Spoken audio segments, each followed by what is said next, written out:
My husband and his mother tried to take my apartment from me. They thought I was weak.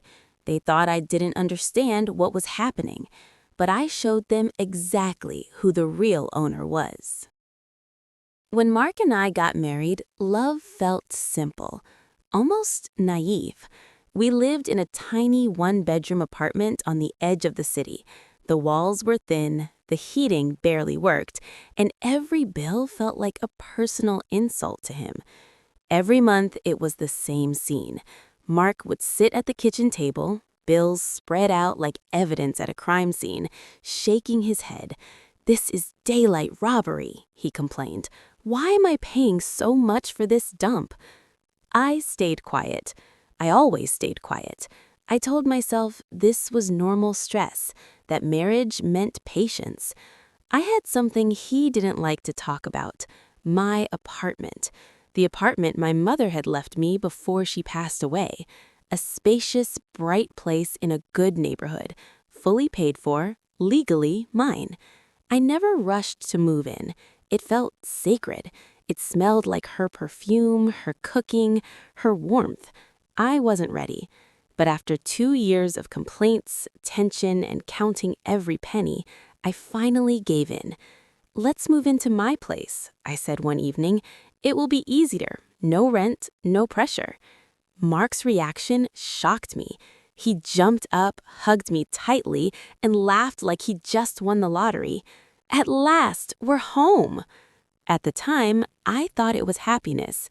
I didn't notice the emphasis on we. The first week in my apartment felt almost perfect. Mark walked around proudly, opening closets, measuring walls with his eyes. "My mom would love this kitchen," he said casually.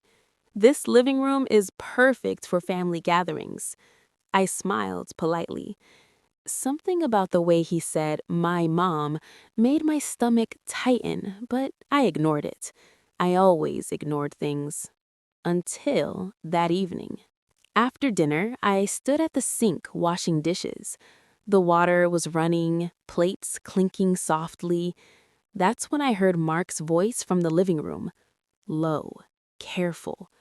"Mom, I agree. We need to redo the paperwork while it's not too late." My hands froze. I turned off the water. Paperwork? I leaned slightly toward the doorway, my heart pounding so loudly I was sure they could hear it. His mother's voice came through the speaker, calm, confident, sharp. "Of course, sweetheart. She's your wife, which means the apartment is basically yours, too." I felt the blood drain from my face. "We'll just transfer the documents," she continued.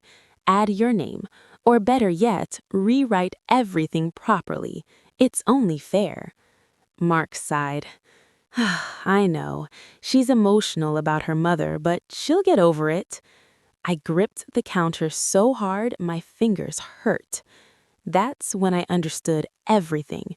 They hadn't moved in to build a life. They had moved in to take one. That night, I didn't confront him. I smiled. I laughed. I even poured him tea. Inside, something changed. I stopped being his wife. I became the owner. Over the next few days, his mother started showing up unannounced, with a large bag, with opinions, with authority she hadn't earned. She walked into my apartment like she already owned it. "This sofa should be moved," she said. "The curtains are awful, and this room, Mark's name should be on it." I watched. I listened. Mark stayed silent, always silent. That silence told me more than any confession ever could. Then came the pressure. "Why don't we just go to the notary together?" Mark asked one evening, pretending to be casual. "It's just the formality." His mother smiled sweetly. "Families don't keep secrets, dear." I put my cup down slowly. I said, "You're right, families don't." The next morning, I made a phone call, then another. By the end of the week, everything was ready. On Saturday, his mother arrived dressed like she was attending a celebration. Mark looked nervous, but hopeful. "Let's talk," I said calmly, sitting at the table. They exchanged glances. I slid a folder across the table. Mark opened it. His smile disappeared. Inside were copies of the ownership documents, my mother's will, legal statements, and one final page, a formal eviction notice. His mother's face turned pale. "What is this?" she snapped. I met her eyes. "This apartment belongs to me. It always has." Mark stammered. "Why would you?" I interrupted him.